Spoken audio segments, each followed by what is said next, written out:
Very good, sir, but why should you go running around yourself? Explain all your suspicions and accusations against this man on paper. Nothing could be simpler than to send your declaration to the proper quarters, and if, as you think, we are dealing with a criminal, it will be clarified very quickly.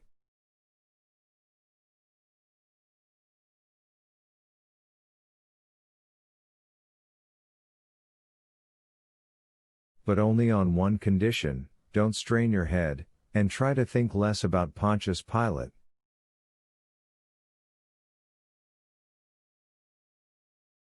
People say all kinds of things. One mustn't believe everything. Understood? Ivan declared resolutely. I ask to be given pen and paper.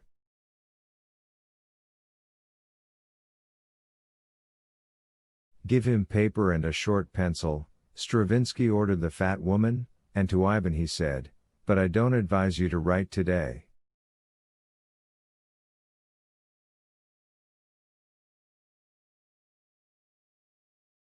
No, no, today without fail. Ivan cried out in alarm.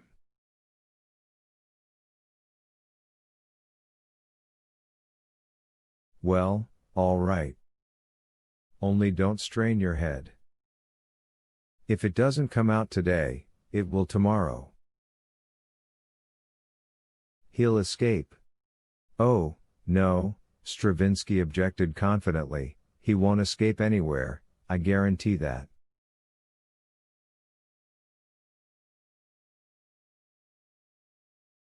And remember that here with us you'll be helped in all possible ways, and without us nothing will come of it.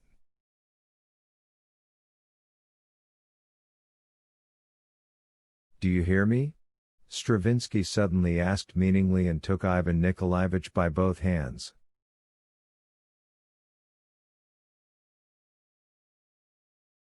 Holding them in his own, he repeated for a long time, his eyes fixed on Ivan's, you'll be helped here, do you hear me?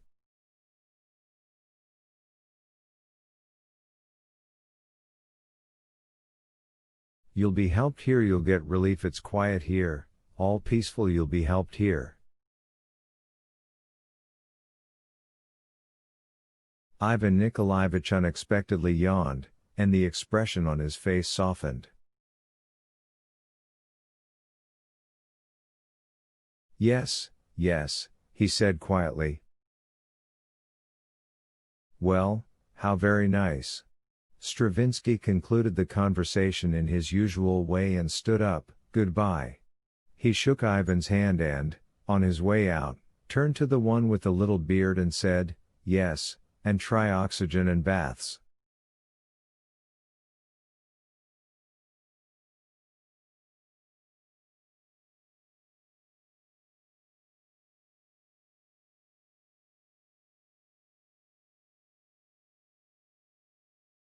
A few moments later there was no Stravinsky or his retinue before Ivan. Beyond the window grill, in the noonday sun, the joyful and springtime pine wood stood beautiful on the other bank and, closer by, the river sparkled.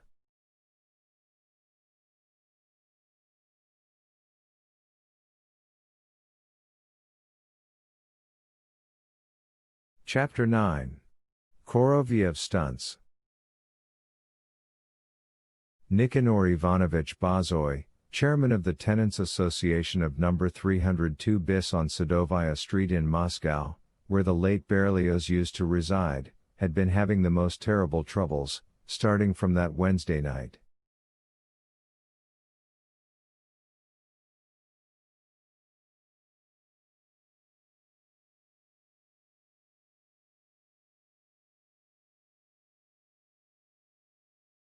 At midnight, as we already know, a commission of which Zeldibin formed a part came to the house, summoned Nikanor Ivanovich, told him about the death of Berlioz, and together with him went to apartment number 50.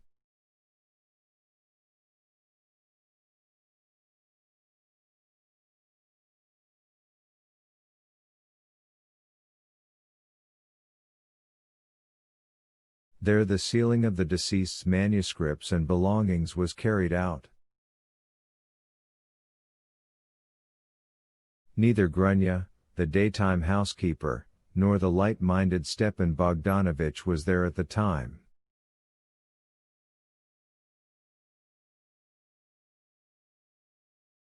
The commission announced to Nikanor Ivanovich that it would take the deceased's manuscripts for sorting out, that is living space, that is, 3 rooms, the former study, living room and dining room of the jeweler's wife, reverted to the disposal of the Tenants Association, and that the belongings were to be kept in the aforementioned living space until the heirs were announced.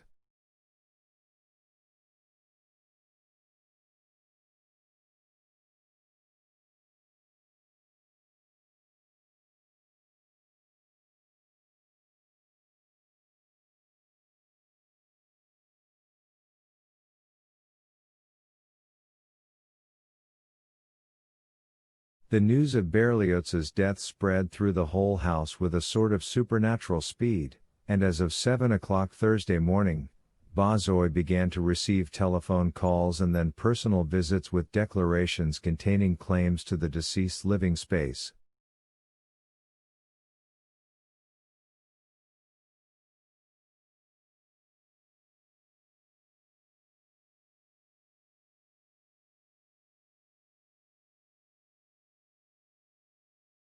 In the period of 2 hours, Nikanor Ivanovich received 32 such declarations.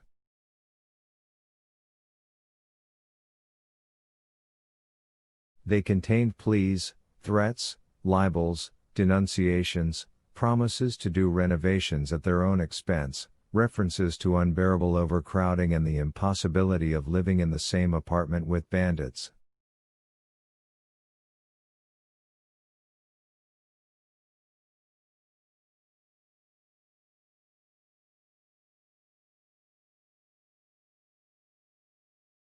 Among others there were a description, staggering in its artistic power, of the theft from apartment number 51 of some meat dumplings, tucked directly into the pocket of a suit jacket, 2 vows to end life by suicide and 1 confession of secret pregnancy.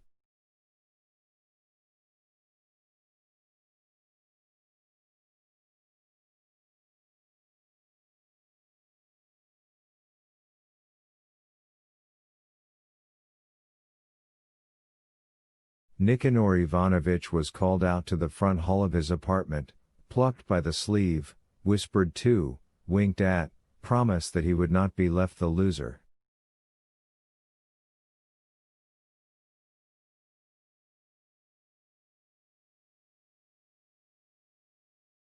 This torture went on until noon, when Nikanor Ivanovich simply fled his apartment for the management office by the gate, but when he saw them lying in wait for him there, too, he fled that place as well.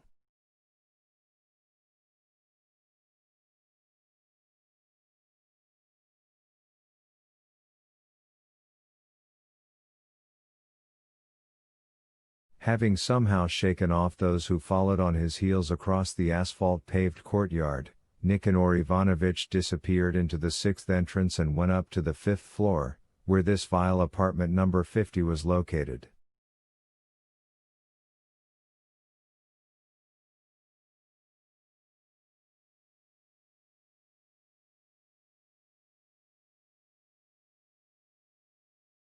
After catching his breath on the landing, the corpulent Nikanor Ivanovich rang, but no one opened for him.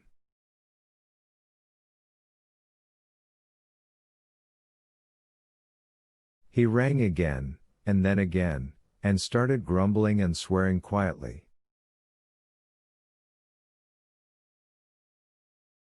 Even then no one opened. His patience exhausted, Nikanor Ivanovich took from his pocket a bunch of duplicate keys belonging to the house management, opened the door with a sovereign hand, and went in.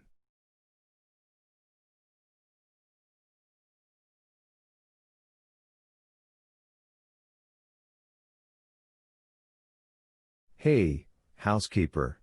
Nikanor Ivanovich cried in the semi-dark front hall.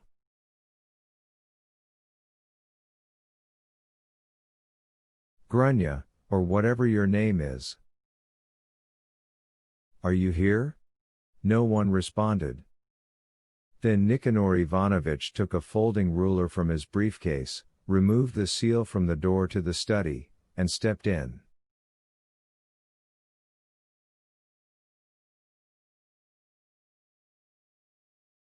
Stepped in, yes, but halted in amazement in the doorway and even gave a start.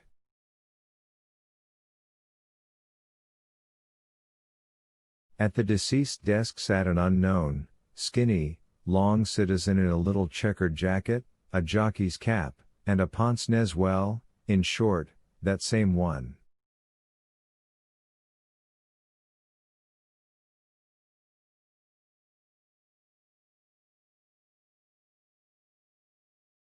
And who might you be, citizen? Nicanor Ivanovich asked fearfully. Ha! Nicanor Ivanovich! The unexpected citizen yelled in a rattling tenor and, jumping up, greeted the chairman with a forced and sudden handshake.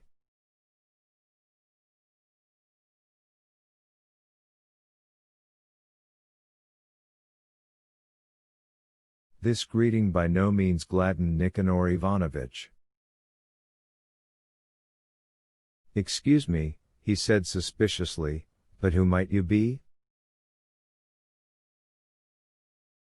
Are you an official person? Nicanor Ivanovich. The unknown man exclaimed soulfully. What are official and unofficial persons?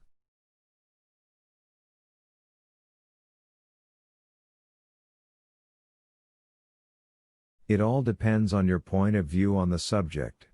It's all fluctuating and relative, Nicanor Ivanovich.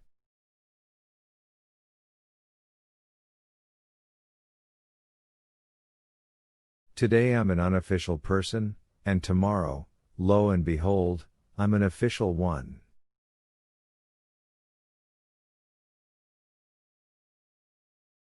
And it also happens the other way round, oh, how it does. This argument in no way satisfied the chairman of the House Management. Being a generally suspicious person by nature, he concluded that the man holding forth in front of him was precisely an unofficial person, and perhaps even an idle one.